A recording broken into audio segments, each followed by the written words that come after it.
Previously on Cocktails and Conspiracies. The planes of 9/11. To navigate a plane like that to hit the towers seems like it would take quite a bit of expertise and quite a bit of talent. Not proved that anybody boarded those planes. What hits the towers that way? Was it a remote controlled plane? Was it a missile? It's like a big no-no from that happening. Somebody was theorizing that UFOs, UAPs, whatever you want to call them today, aren't actually any kind of physical being, but they're holograms.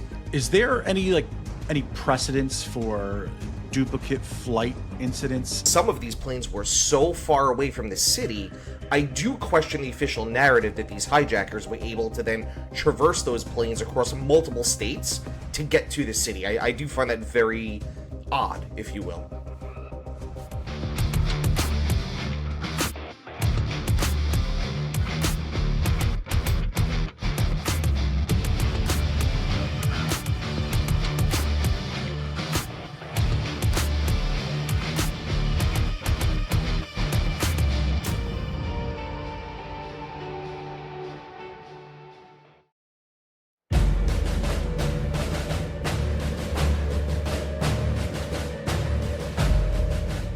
Pentagon, for me, has always been the biggest red flag on the planes. I've never once considered that the planes that hit the Twin Towers were anything but planes.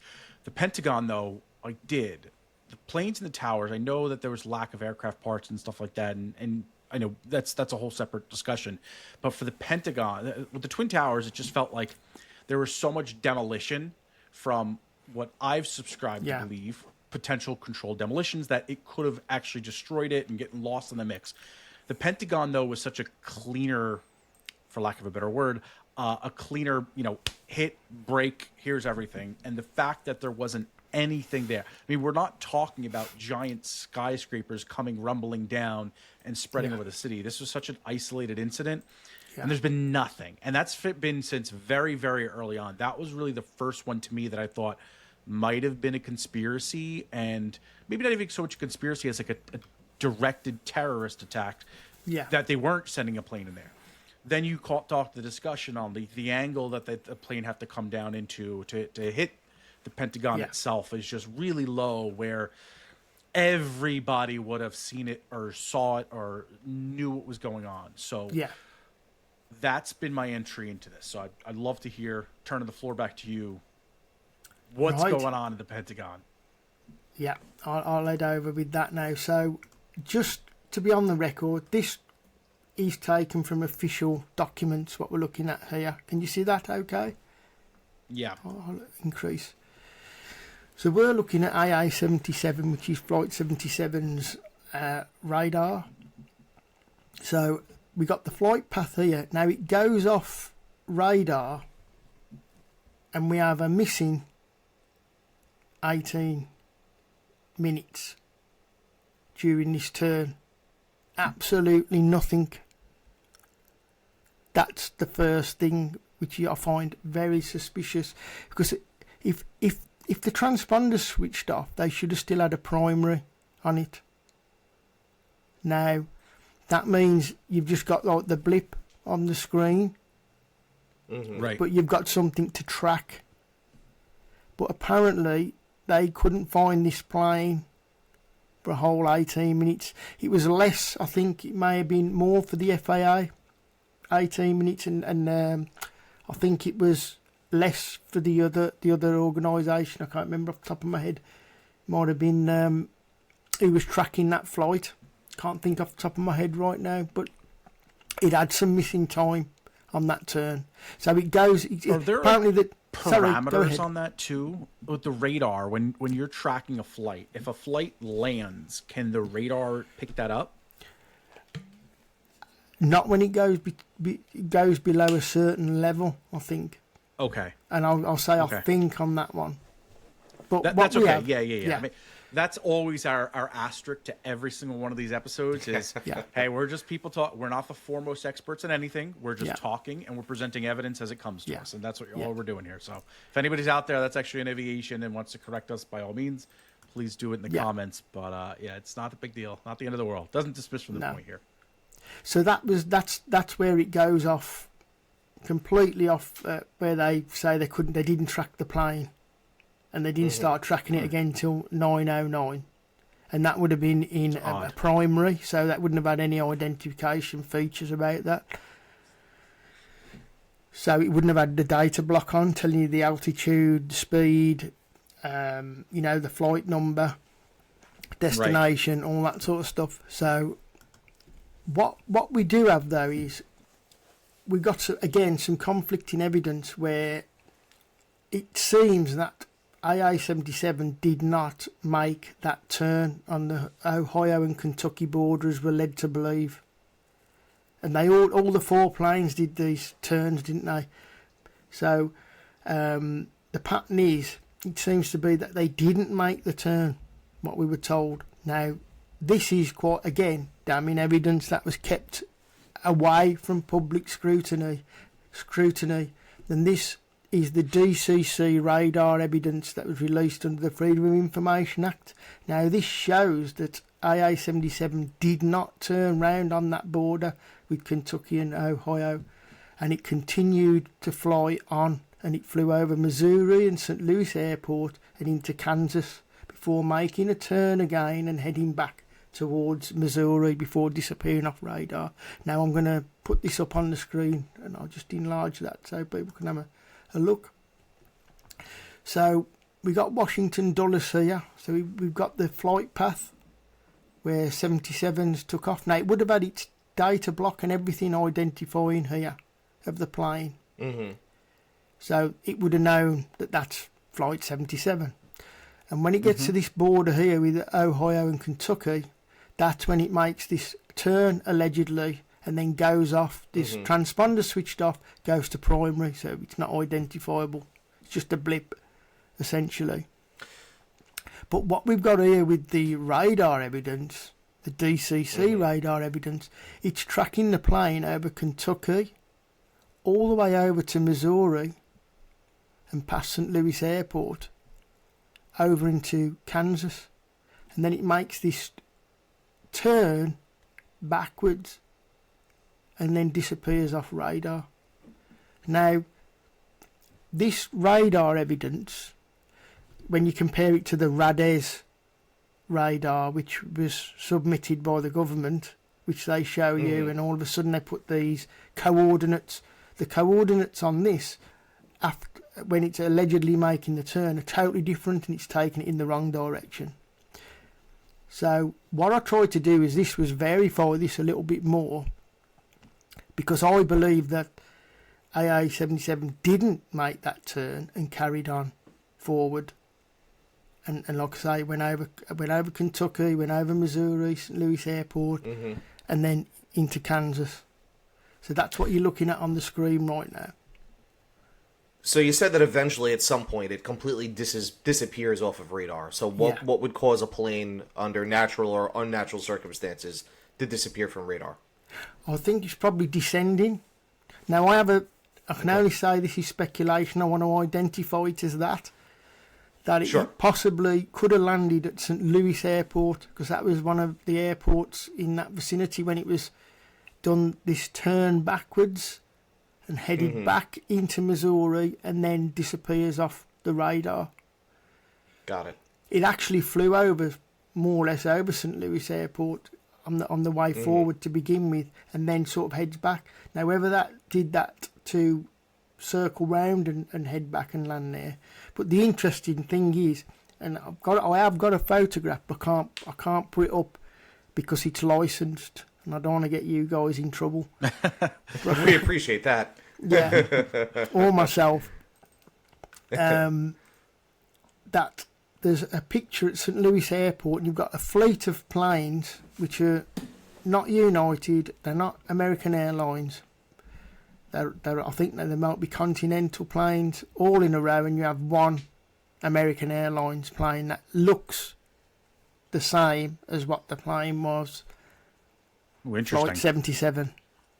If you don't mind, send that to me offline. I'd like to at least just take a peek of it. And, and it was for took our on viewers, you'll have to 9/11. do some Googling. Yeah, it was took That's on fascinating. 9/11. You see, the thing is, I couldn't you can't verify the tail number, so I can't say it is that plane. But I Right, find it very right. coincidental how there's one plane that sat on the tarmac with all these other planes, Sure.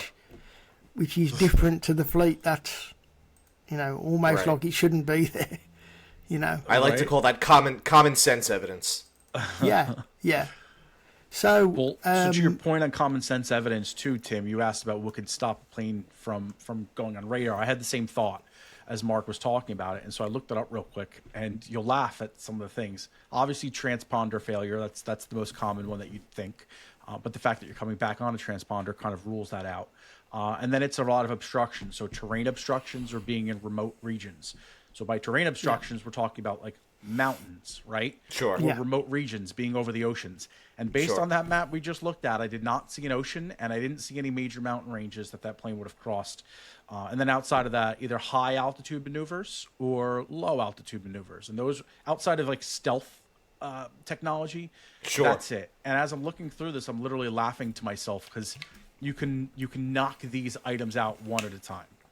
Right. Especially Yeah. for a chunk of time. We're talking about 18 minutes. So any maneuvering you're doing to be high altitude or low altitude for 18 minutes seems odd to me, or seems like there's something else that could have gone wrong. If you're high altitude, you're probably depressurizing the cabin, I imagine, at that point.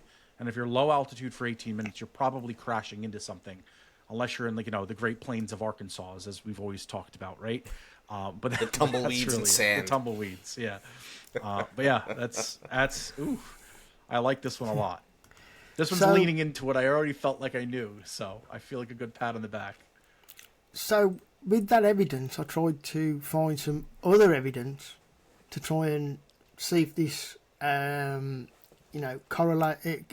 correlated together, was in continuity with what we're seeing on that radar. Now, there was a couple of areas which were in the transcripts to do with the air traffic control. And there's chitter chatter about, it's not the best transcribing in the world, by the way. But they're talking about tracking him over Missouri in this piece here. And then you've got AA-77 with question marks. Wow. Now, this is official transcripts. And then we've got another one here. And I think this is at 10:38, and it's got AA Flight 77 is in Kansas City area, heading westbound. And there's the source, 9/11 Commission Files, Team Box 8. Team 8, Box 17, Miles Cara, Work Files, Folder 1 of 3. So, again, this isn't my opinion, this is what Sure. is contained in their files. And It's then- tough to dispute. Yeah. So what we also have, so that's three pieces of evidence that possibly didn't make that turn, and it's compelling evidence. That one, Yeah. what you're looking at on the screen now, is very telling. And then we've got this. So that's a fourth piece of evidence that's Flight Explorer that was shown of Flight 77, and it's showing it not making the turn, and they put that on CNN on the 12th of September. Like, was this intentional by CNN, or was it accidental, where they're trying to dispel it? Was that the mindset, or they're just showing it to try to talk about it and not realizing that we're I exposing think they didn't realise. I think they were talking about it, and they just didn't realise what was happening, to be honest. And it shows it didn't make the turn, and that again is real. That's that wild. was real time data. Would Yeah. have been, even CNN though- hasn't gotten. Yeah. They haven't gotten any more intelligent since then. So No. So it was. I mean, that was recorded and shown the day after, but that would have been real time data. That was recorded on the 11th. Yeah. Yeah. So again, all very strange. So so what I'm saying there is my contention again is that Flight 77 was still airborne, and that was at 10:38. Some of them, that message, and you can see on the radar picture I showed you, the screenshot. Now I have got that pictures of it on my YouTube channel. I show you this in moving form, so people can see it rather than just a screenshot. So my contention is that we've got 3 of the planes so far still airborne at the time of the crashes, and that's done with telemetry, what they call telemetry data. So that's radar, ACARS. We've got the BTS showing that Flight 11 didn't take off. Now, the strange thing again here is we've got Flight 77 didn't have a wheels off time in the Bureau of Transportation statistics. Which is common thread. A common thread, yeah. Again, very strange. And we also have this strange ACARS like we did with 11, where it goes to a non-existent flight number just before takeoff for about 10 minutes. And that shouldn't be happening. Right. Very so strange. That's atypical. Yeah. You shouldn't go to 0000. The flight identification number should be AA0077 in this case. I'd love to know, and maybe you've already done this research or asked the right people, if I'm working for the FAA and I'm managing these flights, and you're assigning, I know they're slapping the flight number on the back of the airplane, but that's not technical at all. But now I'm in the computer system, I'm assigning a number to this particular airplane.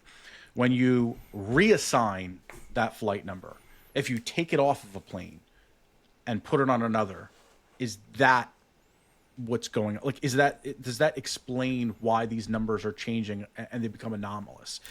Because in any other facet of programming, that's what happens. Like, you shut one thing down, like a website, for example. Perfect example. Yeah. A domain name points to a location on the internet, right? So that flight number is pointing to a location of this airplane. I can change the location of that website anywhere. There will be a short momentary hiccup when that goes offline and comes back online, and it's pointing to a completely different address somewhere else. And so, again, thinking from a programming perspective, it almost makes sense to me that could be what is happening. I don't know if that's something you've explored at all. Yeah, I have, and it's in my other PowerPoint. Because what actually happened was you've got, I think it's called the INS positional data at Dulles Airport with Flight 77. Now, that was not assigned at gate D26, which was the official gate. It shows the plane on the opposite concourse, either on gate D21 or gate 19. Now, I have evidence of photographs that was took by a lady of people at the boarding gate going to board the plane. Now, I double checked in the photo that them people was actually at D26. This was a picture taken by a lady called Gwyneth Faulkner, and this is of some children who won a National Geographic competition, and they was accompanied by their teachers on this National Geographic, I think it's something to do with an eco trip or something they were on. And I think these two individuals here are part of the National Geographic team, I think. And then you got like the teachers here, 3 teachers, and the children there. Now, this is before they go in to the boarding area. And can you see this photo? Yep. This was actually taken at gate D26 at the boarding area where they're going to go through a door and down the jet port, is it, onto the plane. Now, I've identified some of these passengers here who are not part of the school trip. But I did double check to see whether it was the right gate, and I just can that blown up for you. Should be bigger, yeah. So you've got this ramp that goes up to the other level, which is quite. You haven't really got that anywhere else in Dulles that I know of. And this is it's obviously newer now. It's been done out, but we've got a bit of an old one down here. We've got the newer, brighter one, and so you can see this. Some of the key points that I've lined up, which was the fire extinguisher there and the ramp area. This bit here looks like a new addition. This partitioning, I don't know what they're running up there, but that's new because it had American written on there at one point. So I sort of confirmed it that it was that gate, and I found out who the passengers was. I labelled them up. And so, Mark, to be clear, these are passengers boarding Flight 77? Allegedly, yeah. Got it. At gate D26, which is the official gate that we're told. Now, Gotcha. Yeah, so we've sort of identified the school children. When I present this, when I have do the actual presentations, it's all linked to who they are. Sure. Yeah, verified. So these are the other. I've labelled them up. The other passengers here. Mm-hmm. So that's that lady here. I know it's got the same hairstyle. You can't see her face, but it just so happens to have exactly the same hairstyle. It's got this individual B here. Mm-hmm. And D, you've got here. And then you got G, which is this individual over there. So I linked to them all on the memorial. So I've got, I went through that. Now, the same lady who took that photo actually took a photo of the plane at gate D26. So I'll just enlarge this. Again, I cannot verify by the tail number, but this plane is at gate D26, which is the official gate that we're told that a plane took off. Yet, so that should be Flight 77. That should be Flight 77, but I cannot 100% verify it because I cannot see the tail number to identify it. But it looks very, same sort of plane. Mm-hmm. And the colouring. So I include this in my presentation. So this is quite, again, the problem we have with this is, though, we've got the actual telemetry data showing that the plane was on the opposite side of the concourse.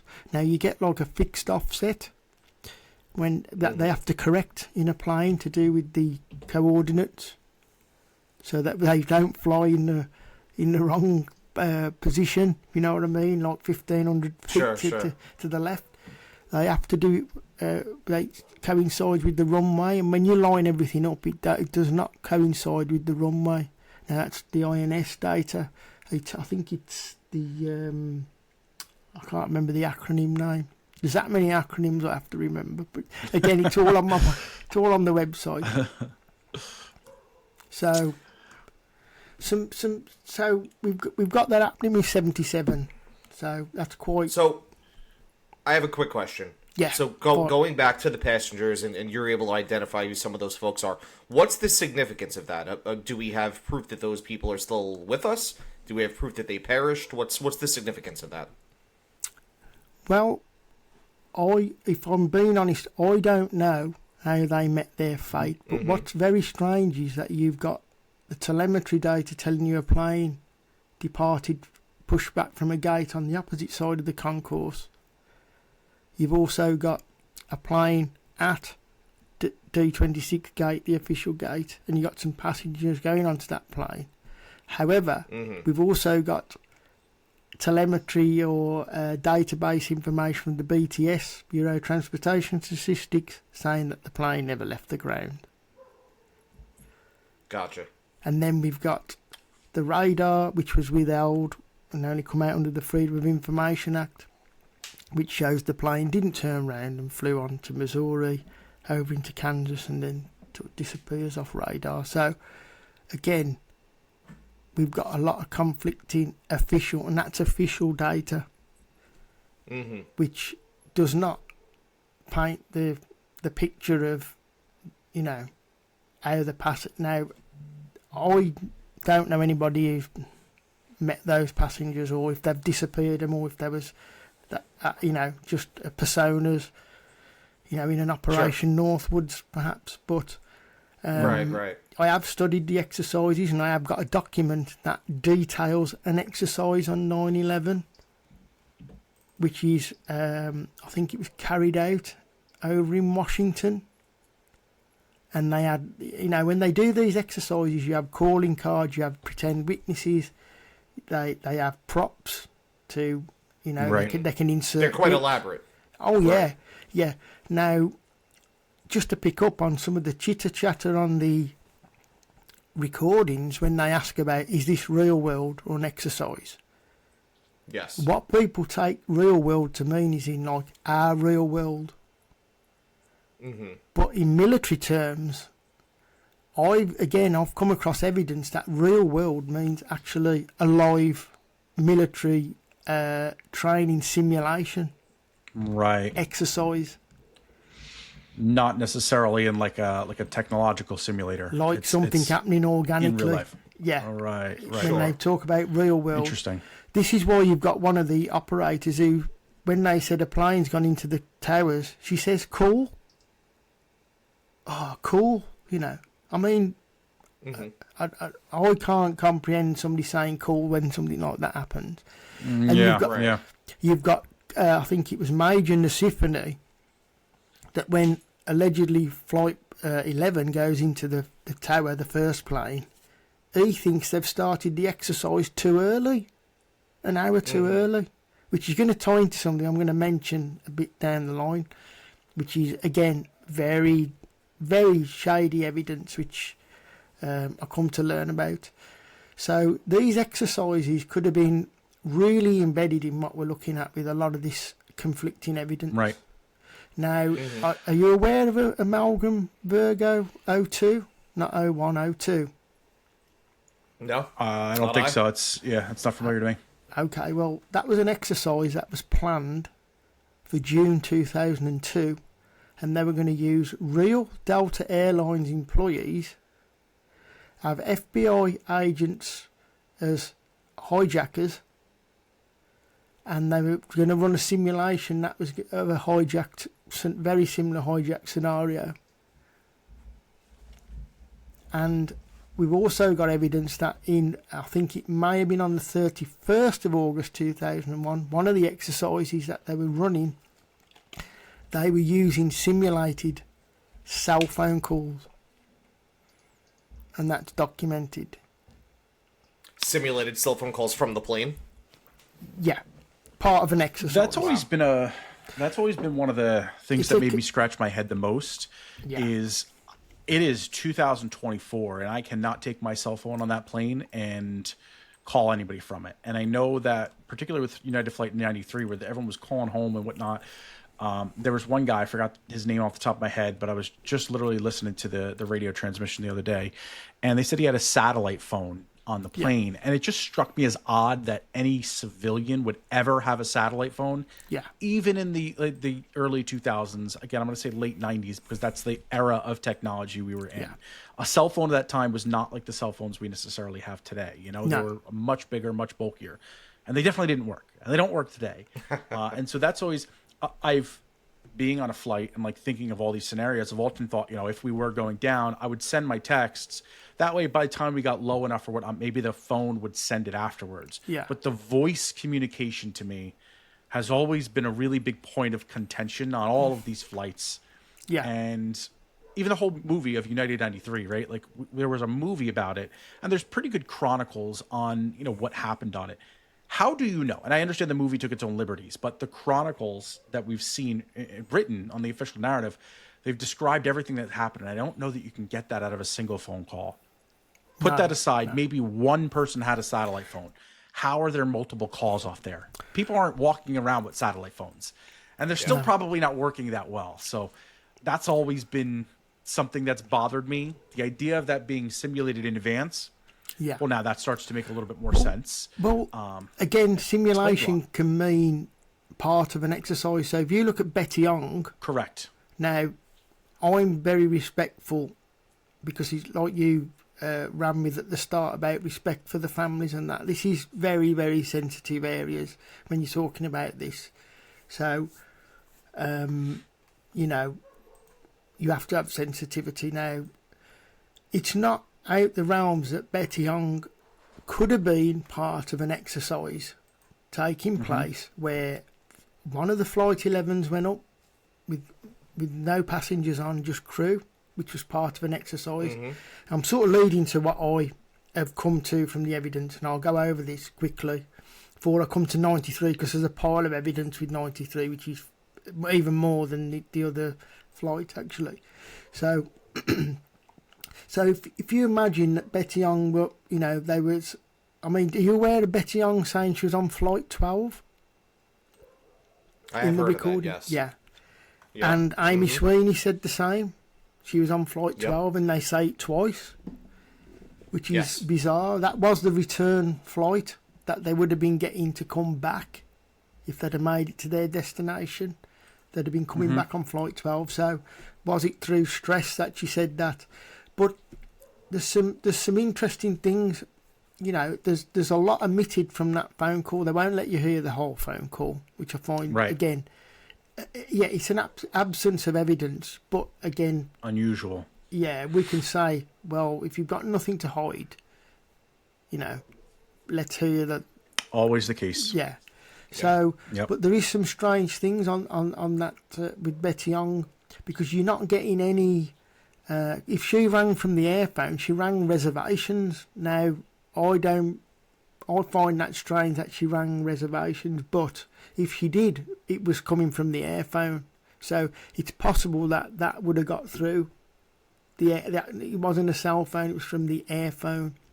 Now, I'm going to tell you about a really important witness, which leads me to why I think that one of the Flight 11s was an exercise scenario happening. And that is there was a cleaner named Wayne Kirk who was on Flight 11 cleaning it, and he left the plane between 7 and 7:30, and he said there was only 2 crew people there, which was highly unusual, or he said it was odd. They should have been gathering for their duties to be attending to that plane. And you know, and we know from what, well, I say we know, we're told that passengers started boarding that plane around 7:30.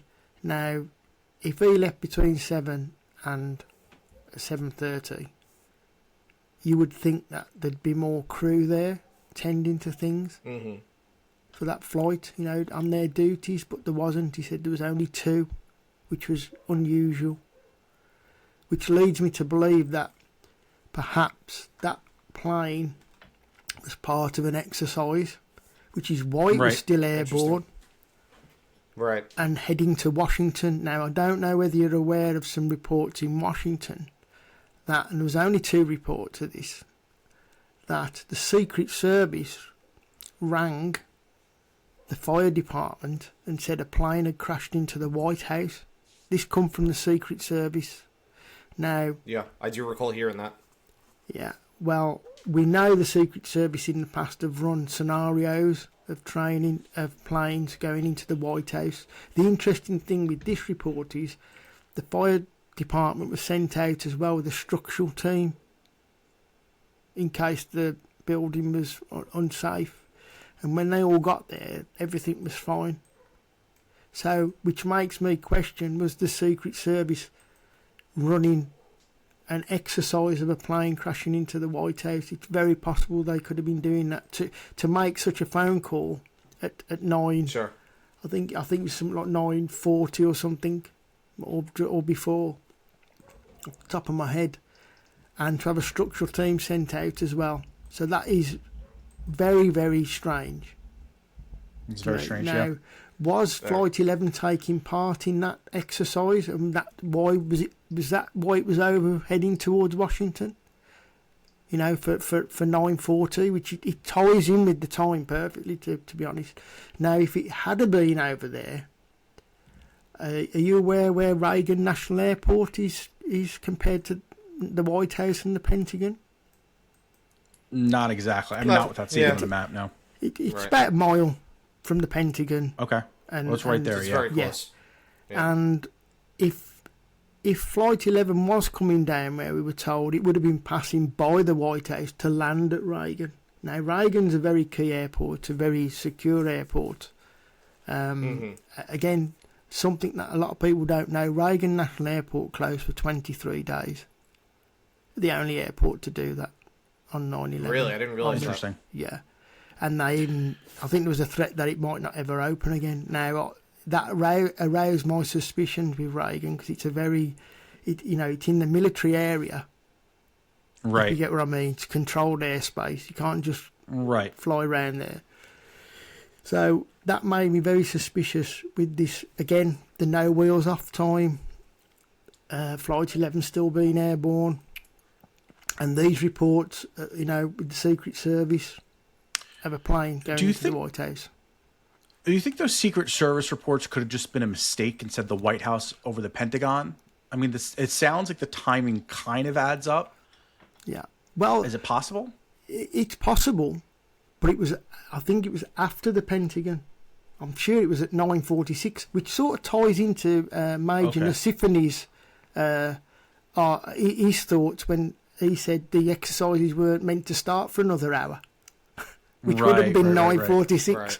if you get what I mean. Right. When he said Flight 11 hit the towers, allegedly hit the towers, it's then you've got at 9:46 is an hour later from that happening. So, but Major Nasifany, I think his name is, he actually he's the one who I think designed some of these exercises. So as well, so that's Flight 11. That's my theories on Flight 11. Well, so I want to lean into that a little bit more too, because we talked a little earlier about a hologram and going back to the towers now. If a hologram is now projected to show a plane hitting the towers, what actually hits it? Is it wrapped around a missile? Is it something else entirely? Was it a controlled demolition from start to finish? What do you think actually caused the destruction in the towers and then subsequently in the Pentagon? Right, well, a plane doesn't make a plane-shaped hole, nor do missiles make a plane-shaped hole. So there's something else at play now. There's seismic evidence to do with the North Tower that actually shook that tower for 12 seconds, which is longer than when the towers, I'm not going to use the word collapsed, because I don't believe they collapsed in that fashion. Down, They turned to dust somehow. Sure. So we've got a problem there. Like I say, a missile does not cause a big plane-shaped hole, and one of those planes wouldn't cause a plane-shaped hole. A tail section certainly wouldn't slice through and cause a tail section in one of them towers, and the wings would not slice through. I know there's people who say it would have been like a cheese, going through like a cheese, but you would expect some debris to fall to the ground, and I've got some very, very close-up photographs, not video, and you do not see plane parts falling to the ground. Mm-hmm. Right. So it goes straight in. Now, I don't know whether I might have to head back onto my other slide, so I'll just get off this. So you're not really making a claim on anything. You just don't think the planes were involved. That's where you're coming from, basically. I'm gonna, I'm gonna put forward something which I'm trying to look at this logically as well. So I'll stop sharing. Yeah, of course. No, I appreciate that. Yeah. And that's the whole thing about this, is there's so many aspects of all of this, the whole thing from top to bottom, that it's hard to say, because of course this is the age of the internet where you say one thing and everyone holds you to it, and you can be right about 99% of the things. The one thing you're wrong about, everyone latches onto that, and it's like, well, you were wrong. You can't be right about anything else. So I appreciate that. We take this in baby steps. What I've tried to do with this is try and present some evidence, really, and do the telemetry data to show. If you're going to say to somebody, look, no planes hit the towers, they're not. That average Joe is going to go, what are you talking about? We've seen the planes. Right. I know this guy's a kook. Yeah. So what I've tried to do is, and I haven't got onto Flight 93 yet, which is even more, worse than the others, I think, is I've tried to show that these planes are still airborne. There's evidence for that they wasn't at where the four, there was nowhere near the four targets that they were attributed to crashing into, and we have no ELTs to prove that they crashed into those targets. So, that's pretty conclusive evidence on top of everything else, if you get what I mean. So then you get the question is, well, what, like you've asked, what did it? So are you aware, I'll just get down the slide a little bit. So can you see this picture? Yeah. Right, and this is something that's come up quite a bit in a lot of our other research, a lot of other discussions, is the just that magnetic interference, I guess. The seismic data. Yeah. Are you aware of the of this, which is the Earth's magnetic field fluctuations on 9/11? During 9/11, the actual event. Familiar with it. I'm excited to learn about it. Okay, so this come about from Dr. Judy Wood. She did quite extensive investigation, and one of the areas she looked into was the Earth's magnetic field. So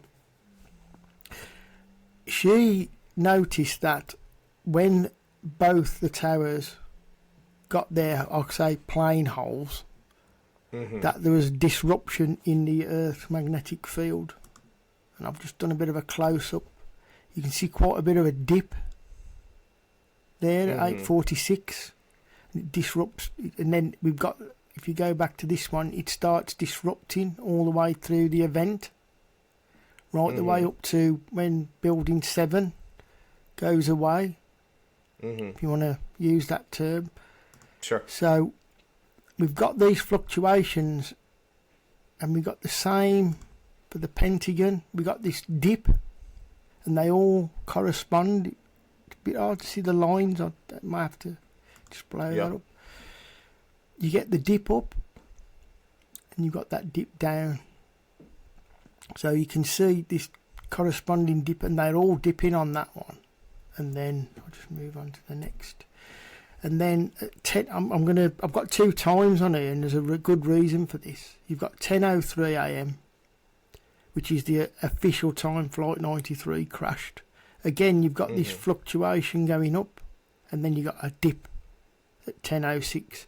Now, there's an issue with Flight 93 because the seismic evidence shows that Flight 93 crashed at 10:06, allegedly crashed at 10:06, was when that hole happened with the seismic signal, and not 10:03.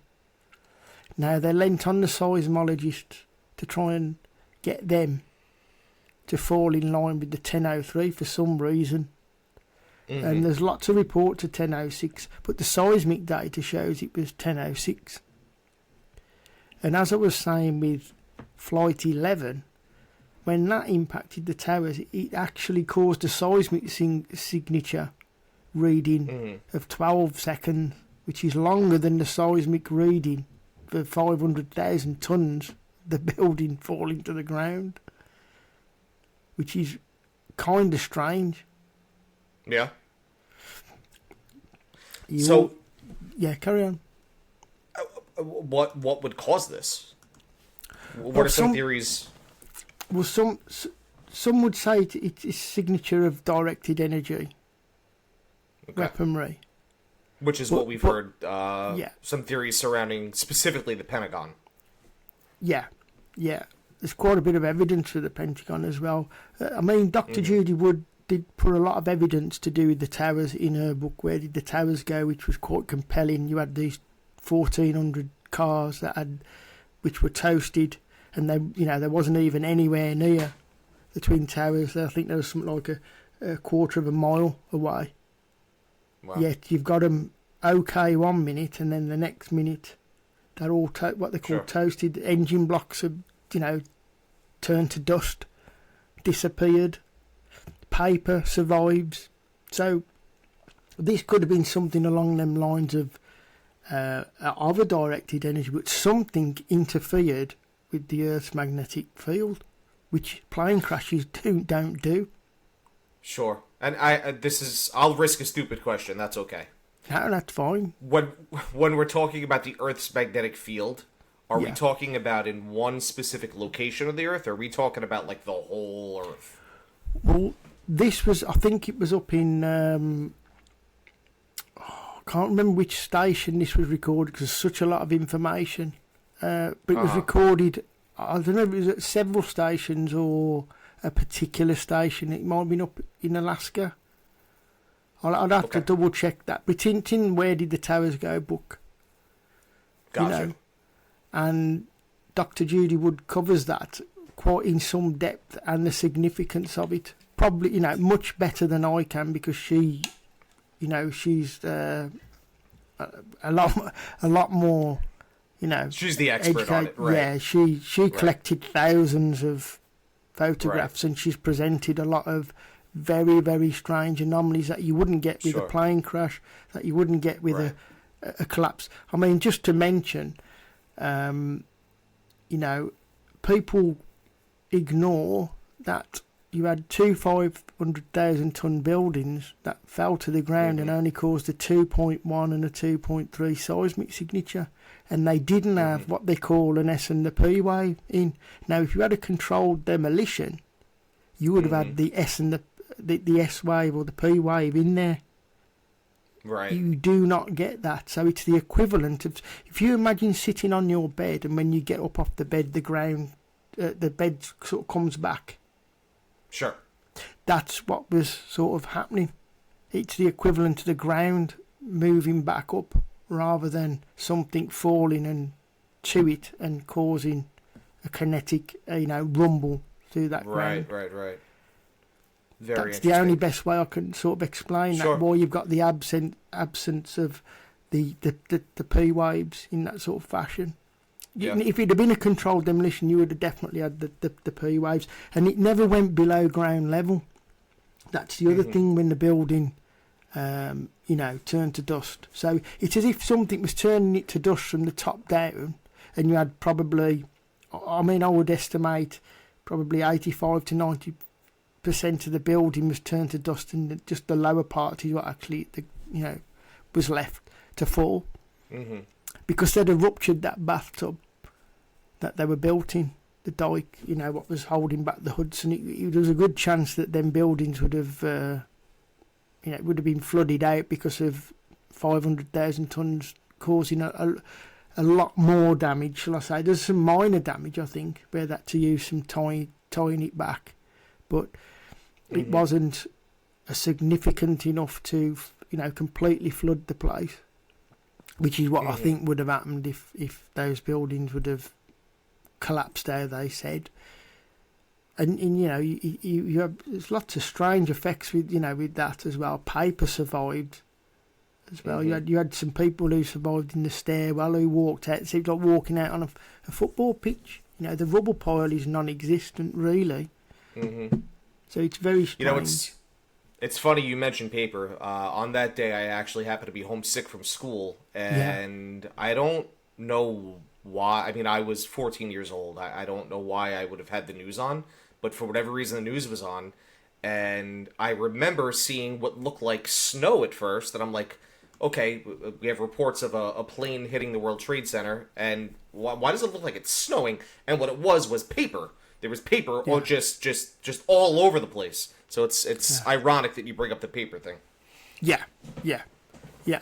Just going back to this slide with whatever this is that hit. That looks nothing like. You can see this slide, can you? What I brought back up. Yeah, that there is not a Boeing 767. Now this chap here named Les Sweeting, he explains on this video. Well, when we came down here, I see a rocket going. He said he saw a rocket. Just watch the rocket drive straight like a rocket. He explained it as a rocket.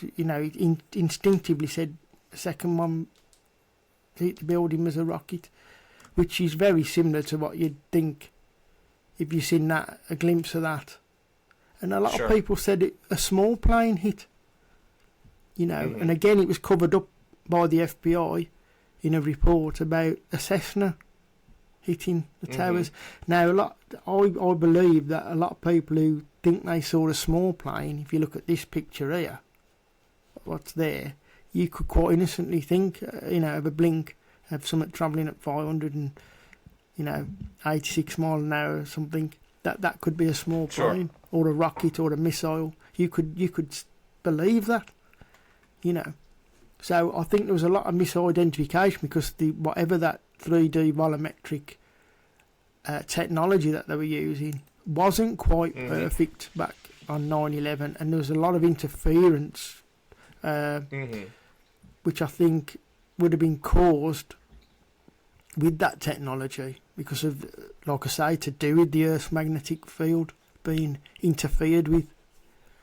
And I don't think they would have took that quite into account, which is why I think you only ever really got to see the second plane on television, and no news did a real close-up. None of them was on the ground. If there was, they'd never shown it. So we only ever, so we only ever had, coverage of really the one plane, didn't we? Right. So I want to pivot us a little bit here. Yeah. Because there's one question I don't think we really can come up with an answer for yet. And that's Flight 93, United Flight 93. And you talked about that throughout the duration of today, kind of teasing us a little bit about it. With the planes that hit the Pentagon and the planes that hit the World Trade Center, supposedly. Yeah. I think you can write off a lot of the crew. There's no way they're all perished, they're gone. But 93 is unique because it didn't strike any landmark at all. It crashed. Yeah. And the narrative around that is that it crashed because the passengers rose up, they fought off the terrorists, and they just basically couldn't steer the plane in themselves and ended up crashing right here. With all the data you've shown us today, that narrative kind of comes into question. That one I can paint as a true one, too, prior to today.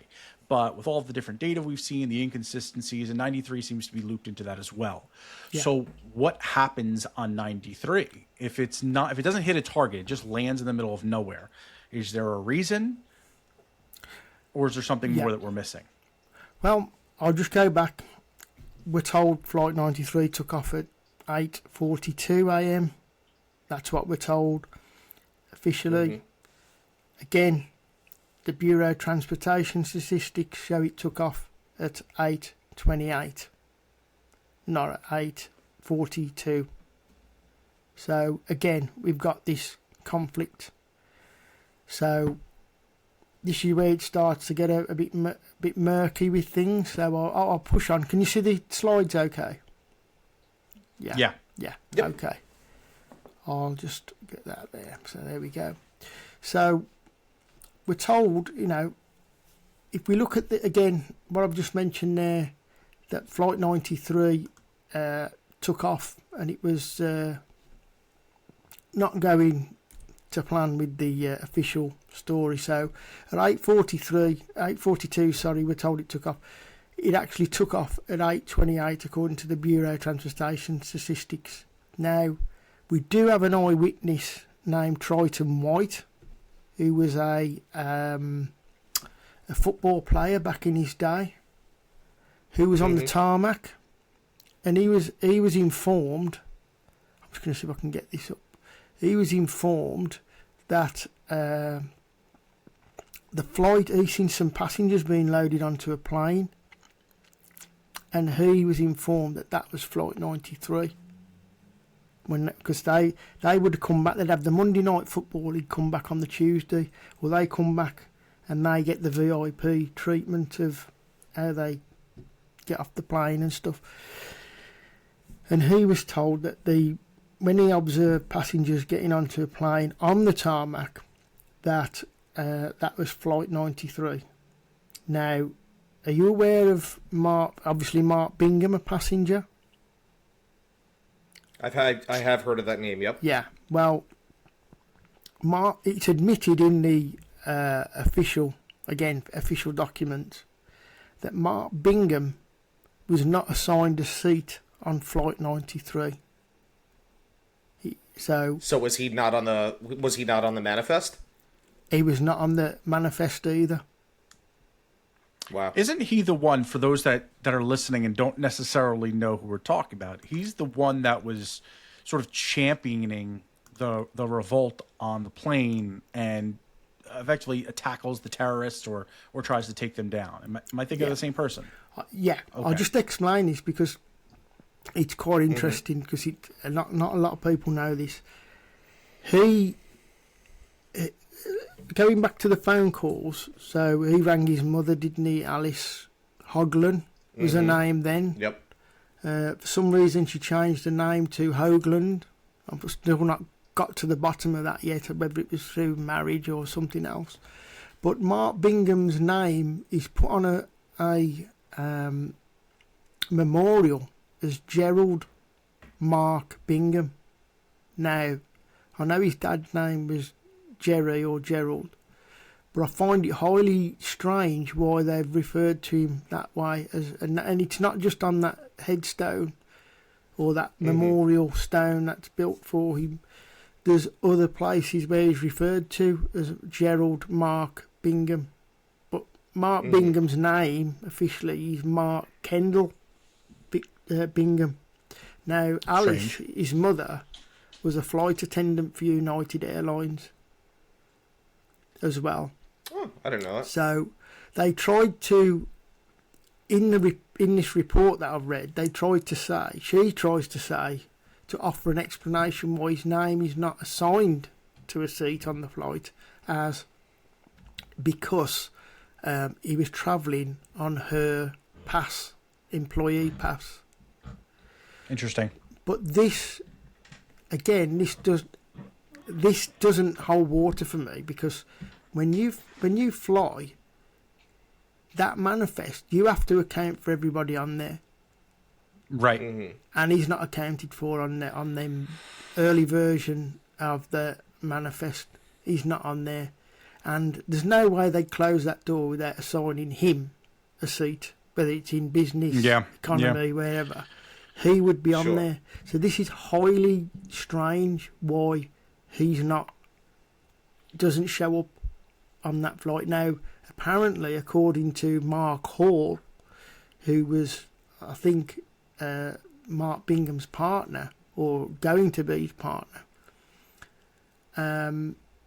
he dropped him off, and I think he was running late, and Mark Bingham was running to get the plane. And now, I know things were very different in America then for getting a plane. I think it was a lot more loose, wasn't it? It was probably like getting a train, right. you know. But that being said, there's no way that his name would not be accounted for in the flight manifest. Was Alice's name on the manifest? No. No. Okay. I don't want to be insensitive, but I have to raise this point because because I find it hard. I've studied part psychology, which I never mentioned at the start, so I'm very familiar with how people present with grief and things like that. Now, again, I'm being sensitive, but I found her presentation when she's done interviews I think it's the day after, it didn't. It felt a bit off for me. Now, she can't. Not like somebody who should be grieving a son that they just lost. Yeah, and she's smiling, and the whole presentation felt very scripted and very forced. Now, Alice, I'll say Hoglan, she's no longer with us, so I don't want to be pointing fingers like that, really, because she's no longer with us and she can't answer back. And I'm not that type of person to do that, but I have to point out what she's her presentation. And I'm not saying she's lying, perhaps that's just how she presents. It could be. But I personally, and a lot of other people, found it highly strange. Mm-hmm. And then if you've got all this going on with Mark Bingham not being assigned a seat and not showing up on the manifest, and she's a United Airlines employee. Now, I know that they do use employees for exercises. Mm-hmm. But, you know, again, what do we make of that? It's difficult to... At that era, I don't think it's totally out of the realm of possibility that Mark used his mother's status, because that's common, to get on the flight for free, to fly free. Yeah. I don't think it's totally out of the realm of possibility that it was last minute and that maybe she called in a favor to the pilot and said, hey, can you let my son sneak on the plane?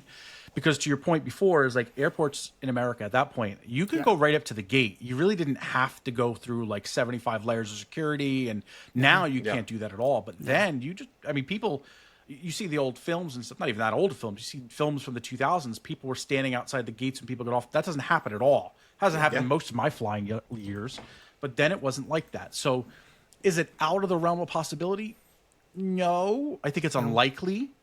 You know, there's going to have to be some accountability somewhere, especially God forbid something happens, which of course it did. I don't think it's totally out of the realm of possibility. Again, being very young at that point, I was a sophomore in high school or something like that, or maybe junior. I can't remember. But my flight experience wasn't much to that degree at that point. I don't even think it was at all.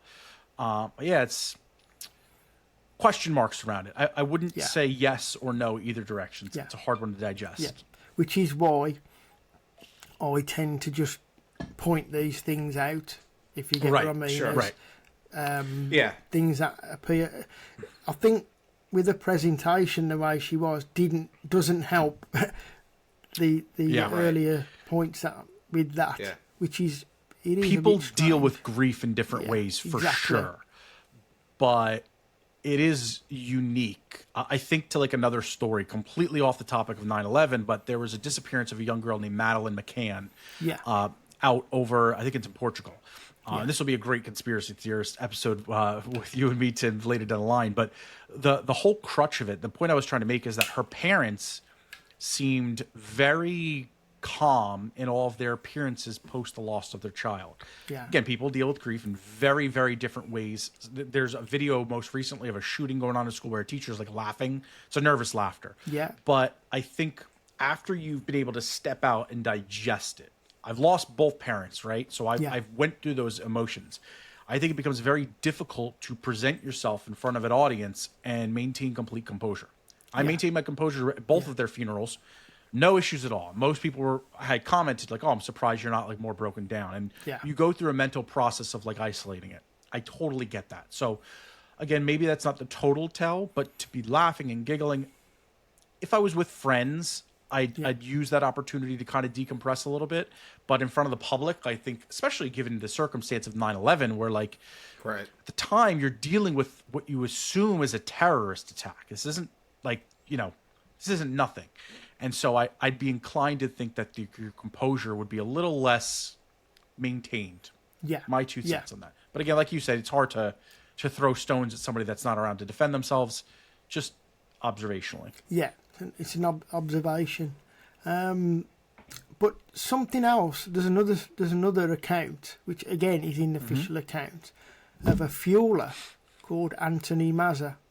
And he fueled, he's a fueling technician, and he fueled United 93. Now, after he'd fueled it and he got onto the plane to exchange the slips of paper that they do or get something signed, he later seen a special where they were showing the pilots on Flight 93, and he didn't recognise the pilot or the co-pilot who he handed the paper to. It was somebody totally different. Now, the guy he handed the paper to, now Leroy Homer, is a man of colour.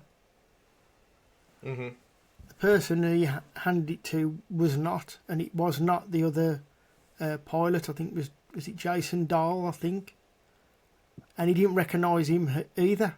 And he got it sounds like he got in touch with the FBI to clarify that after watching this memorial. So this is like this strange encounter he had, this fueler.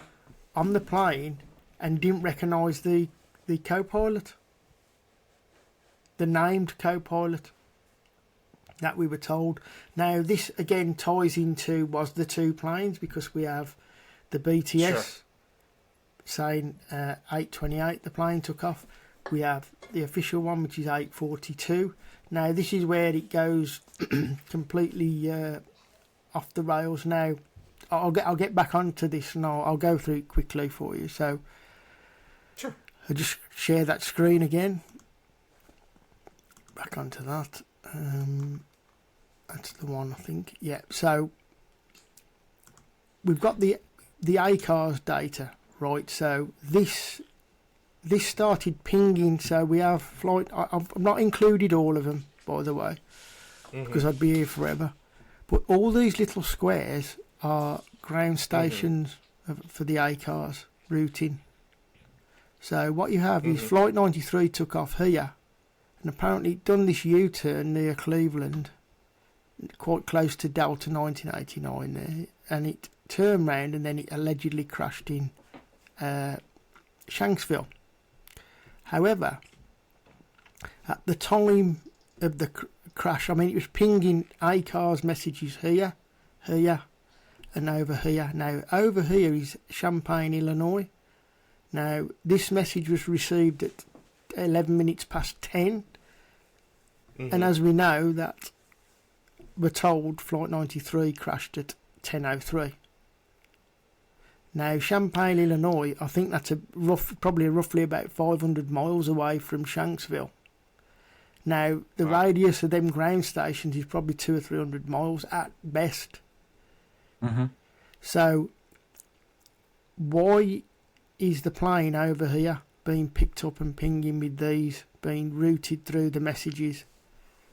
You see, that's sort of indicating that it did not make the turn. But as you'll find out, this gets even weirder with this, because it's quite damning even more. So, just to back up with the Champaign, Illinois, which is near Chicago, we've got a report. Now this is commission sensitive material. We've got Colonel Marr, and he said his staff that the focus is on United 93, which was circling over Chicago. Which sort of ties in with the last ACARS over here Chicago's here, and you got Champaign, Illinois.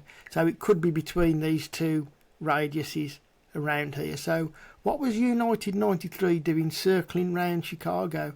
And we've got Colonel Marr on record backing that up, you see. Certainly does not fit with the official narrative.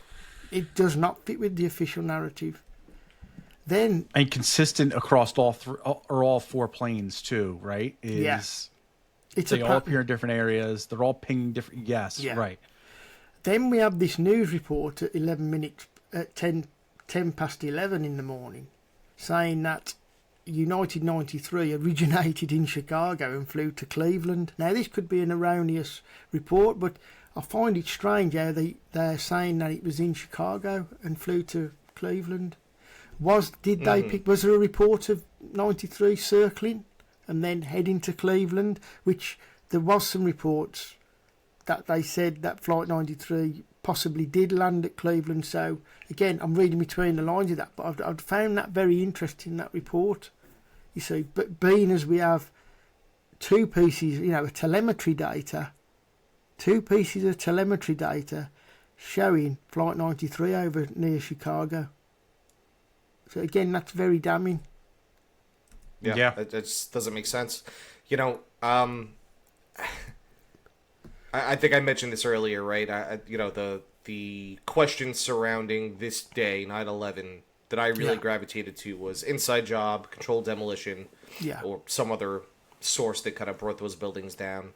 But it's really... I never thought about the plane thing. And when... I gotta be honest, initially, when I first discovered this in your work, I was like... Dude, I saw planes hit the building, man. Like, I know it was planes. Yeah. But it's so difficult to dispute this evidence. Maybe there's somebody out there that knows much more about it that could explain it to me or you or anybody, and I'd go, oh shit, okay, well then that's it, right? But as we're sitting here right now, it's really difficult for me to come up with some other solution. It's very damning evidence, and I find it very bizarre. I mean, It's hard to argue fact. It's hard to argue evidence like this, like tangible, publicly released data. It's very hard to argue data. Yeah. And the thing is, I have been in contact with some pilots, and I'm not blowing my trumpet. Some of them don't. It's as if they don't understand some of that data, like ACARS. Sure. And I'm I've spent a long time looking into this. I know sometimes I can't recall stuff off the top of my head because I've done I've got a lot of information in my filing cabinet in my head. Sure. And sometimes I'm recalling it, and I've been putting things together. Yep. So we were just talking about that Mandela effects, right? Yeah, it's slightly difficult. Now we're going to get onto something even strange, which I think sort of backs up the duplicate plane evidence. And I say evidence because we're dealing with two pieces of evidence here, even very strong evidence as well, which you'll find quite interesting and very revealing about where possibly Flight 93 landed. So the other strange anomaly we got is the air traffic control. Now this is different to the ACARS. This is air traffic control. This is who are in contact with the plane, through voice, telling them to move into different areas.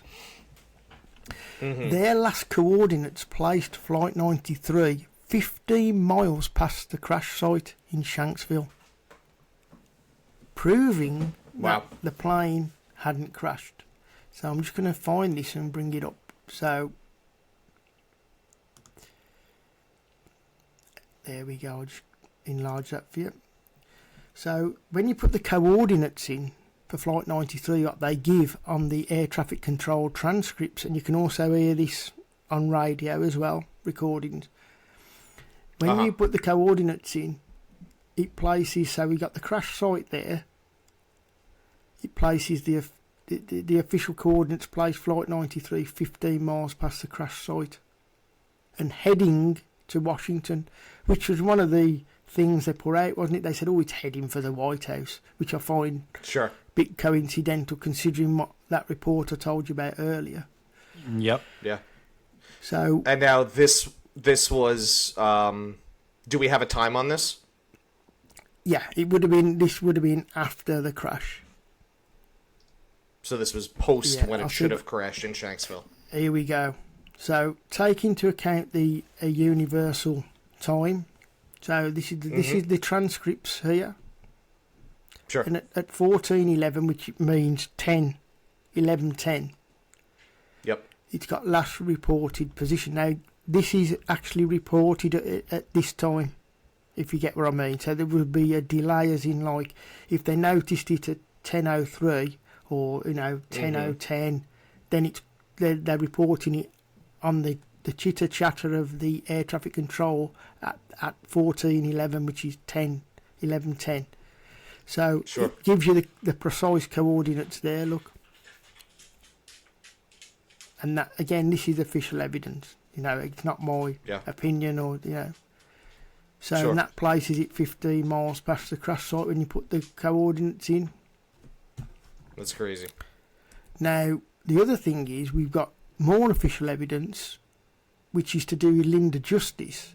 She states that in the communication recordings that Flight 93 was flashing over Hagerstown, which is 69 miles past the crash site in Shanksville. So we're building a picture here of a flight path. Yeah. Of where Hagerstown is in, I believe, Maryland. Yeah. Yep. The recording is being prepared by the Cleveland Air Route Traffic Control Center. The subject concerns aircraft accident involving United 93 on September 11th, 2001 at approximately 1403 Coordinated Universal Time. I hereby certify the following is a true recording of the original recorded transmissions pertaining to the subject aircraft accident. My name is Garrett O'Connor. I'm employed as an operations specialist at the Cleveland Air Route Traffic Control Center. This portion of the re-recording concerns the communications at the Imperial Radar Associate position during the period 1355 Coordinated Universal Time to 1416 Coordinated Universal Time on September 11th, 2001. All right, because he is, well, he's not, part of the problem is he's got his transponder turned off. Imperial. Northwest 1271, you're cleared to Pittsburgh via continue the turn direct to a 32-2 for everything there, Imperial. And expect direct to, I tell you what, I'm going to take you over Bel Air just to avoid that other aircraft. Northwest 1271, just clear direct Bel Air, direct Whiskey, direct Pittsburgh. You need a 10. That's Bel Air, Whiskey, and Pittsburgh, Northwest 1271. That's correct, sir. Bel Air is just due west from that point. Allegheny 6, Heavy High. United 1854, I tell you what, we're going to go to Pittsburgh. Clear direct Cutta, direct Pittsburgh. I understand Pittsburgh, direct Cutta, direct Pittsburgh, United 1854. That's correct. That's because that's just closer because that's the direction you're heading. Descend and maintain flight level 240. Descend to 240, United 1854. This is the Reminity. 1854, we went Cutta Pittsburgh. We've got to get him in on the ground faster than going back to Cleveland. So he went to Cutta Pitt. Okay, very good. Okay. All right. Northwest 1271, I'm in the altitude, maintain flight level 250. West 1271, leveling 50. We're going to miss it by a couple hundred feet. Okay. Hey, United 1851, how good a rate of descent can you give me? United 1854, descend now, maintain flight level 240, expedite down. Out of 29 for 240, expediting, United 1854. Morgantown 75. United 1854, just turn right to Pittsburgh. We may spiral you down. So there's, I'll put this on the map as well. So there's the official crash site and there's Hagerstown. So we can see which direction it's heading in. And it's 69 miles past the crash site. Wow. So again, more. Yeah, how can we have two planes in two different places? It's Are you aware? it's such a different turn than what I expected, you know?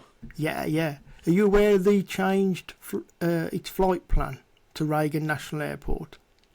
Which is I remember hearing that, yes. Yeah. I never really delved much into that, but yes, I do remember hearing that. Well, Flight 93 had a change of flight plan now. You got conflicting things in the official document where they said it was the pilot, came from the pilot to do the flight plan change, which would have mean it would have come from one of the hijackers. Then you got it saying, no, the hijackers never did it. So it was tried to be played down in the official official documents, and then they sort of reveal that it was changed, and they're doing like this bit of a dance. I don't think they knew whether they was coming or going. Yeah. So Yeah. Then we have this clip which was shown at 5 o'clock.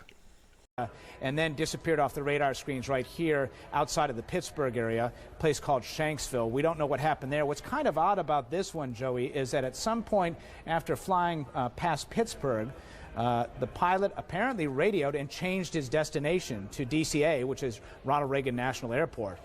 Unclear what that means. Now let me just kind of put this all onto one graphic, if you. And it shows the flight plan change for a destination to DCA, which is down here, which is Reagan National Airport. Right. So we've got again the evidence of. Let's see if I can get past that. Yeah, and that was reported in various mainstream media. So there's another one.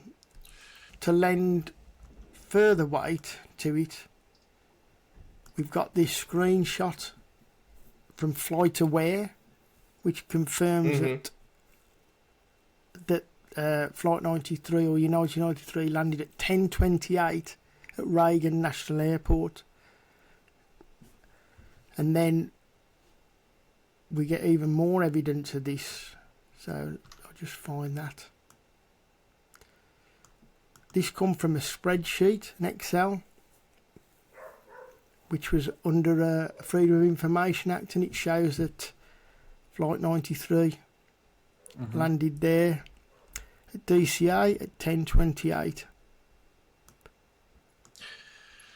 So, as we look at this, I mean, I think at this point, and I think Tim would agree with me that from a tangible evidence standpoint, from a tangible logs and all of like the 3-letter agencies that are distributing this information, to me, it's virtually undisputed at this point that something else was happening with these planes. Whether or not those were the planes that were involved in anything here, I guess you can continue to speculate, but the planes that were supposed to have taken off from their individual airports, we don't know what happened to them. My question, I guess, though, comes down to the same thing I asked you in the very beginning, and I want to pose it to you now as we went through all this data.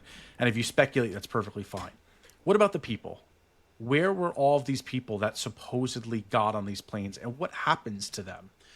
Or were they all just make-believe people that maybe worked for the government and assumed an identity for the sake of saying that they got on that manifest?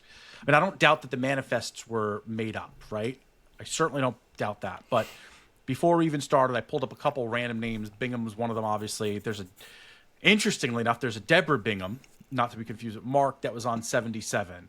Patricia McGowan, Barbara Aresti, David Angel, Christine Lee. There are other names that have had family members that have been very vocal since 9/11. Are these just sort of psyops by the government, or were there really people that were maybe taken into custody, given new names, or just off at the head once they became collateral damage? What do you think? Well, if you look at Operation Northwoods, they did talk about fictional characters, personas, you know, being involved with that type of operation. So it's not past their thinking of what they would like to have done with that Cuba operation to draw Cuba into a conflict and shooting down the plane. So that it's not beyond that, in my opinion. Proving it is more difficult, but the oddities with the passengers is. I mean, I want, out the 3 airports, and I know there's some controversy over the Dulles CCTV, whether that's authentic, but I have seen, which I've got in that other presentation, there's passengers who I've identified in that CCTV that's not been seen at all, you see. And there was a number of tapes which were given to an investigator to do the FBI called Lisa Sullivan, and they're all documented from the different cameras, even from the day before. And you can identify on there Charles Burlingame, or what looks like him. You can identify the other pilot, which was David, I think it was Charles Boyce, I think his name was. There's Rennie May, a flight attendant. There's also Marie Ray Super, I think her name was, and she had her cat with her. Not many people know a cat was involved with Flight 77. No. Named Sammy, yeah. She put her cat through, which, I mean, I can probably, I've got a lot of still shots, of them. So, on this CCTV, you can actually identify about 18 people. Including those photographs I showed you of the school children, it's roughly about 18 passengers who you can see, and flight attendants who were getting the plane. Now, there is another account from one of, I can't remember, John Milton, I think his name was. He was a musician, lost his wife on Flight 77. He was shown, apparently, video of passengers boarding at the actual boarding gate to get onto the plane. Now he says that, and I've got a short brief clip of him saying that. Now, whether that video is authentic or not, again, he's open for debate. I know when you had Adam on, I think he thinks that there's perhaps some of that video is not authentic. Sure. But then it is strange how you've got Mary Ray Soper, who was dropped off, and we got a testimony from a friend who dropped her off, and she shows up on there, going through the screening area.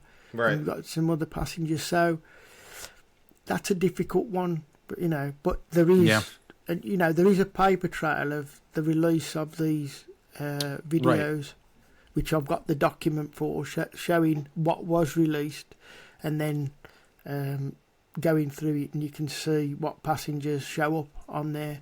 Whether that's real is another story, or sure, because they didn't have a date and time on, which is strange. But I have apparently heard, when I've looked into it, that apparently you only get the date and time when you play back the video through the software. So, interesting. Again, I can't answer whether that's true or false. I would have thought, but again, we're talking 2001, Right, Sure. yeah, so the technology is certainly different.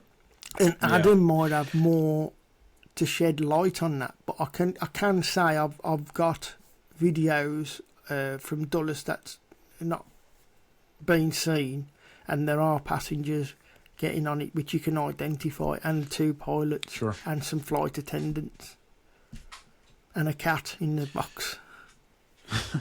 Which nobody ever mentions the cat, do they? So I thought I'd bring that on to you. And the cat's named Sammy.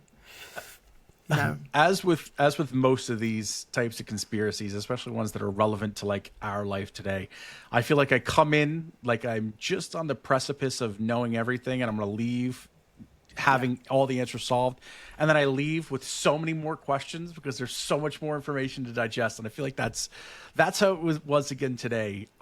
You mentioned several times today your website. Do you want to share that with us and our audience? We'll certainly put it in the details below, but I'd love to get people to direct there to see more of these clips, see more of this information on your site, since we've sucked up a ton of time today. Yeah, there's a couple of areas where you can find me. I'm now on Substack, and I've gone under more specific rather than my name. I've gone under 9/11 Planes Research, and that's at Substack. So if you sort that out, you'll do a search, you'll find that. You also, my old blogs, which go back to 2013.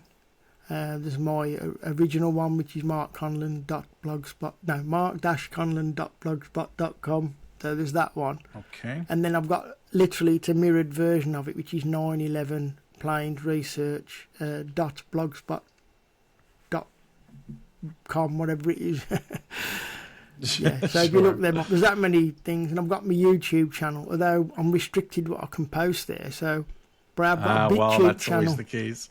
which is You got to get yourself on X, Twitter X, or Rumble. We're redundant across all of them that way, because YouTube does. We found after some of these 9/11 ones, actually after one we did one with Died Suddenly, and that got a little shadow banned. So be on everywhere. Yeah, that's good. I'm going to post these links in our. You're the same. I had the same. I had my original YouTube in 2007. I had the whole Google account terminated, which is quite rare.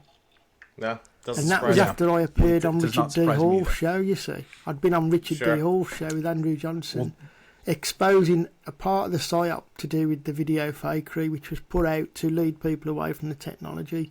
But the technology, if you look deep enough, you can find quite a lot about it, but they've took a lot down. That links that used to be available have completely gone. That's what happens. Yep. Anytime you get onto something, that's usually the best tell that you're onto something good, because it gets taken offline. The stuff that people think are so fringe and out of control, nobody ever bothers that because they're probably off base. But this was absolutely incredible.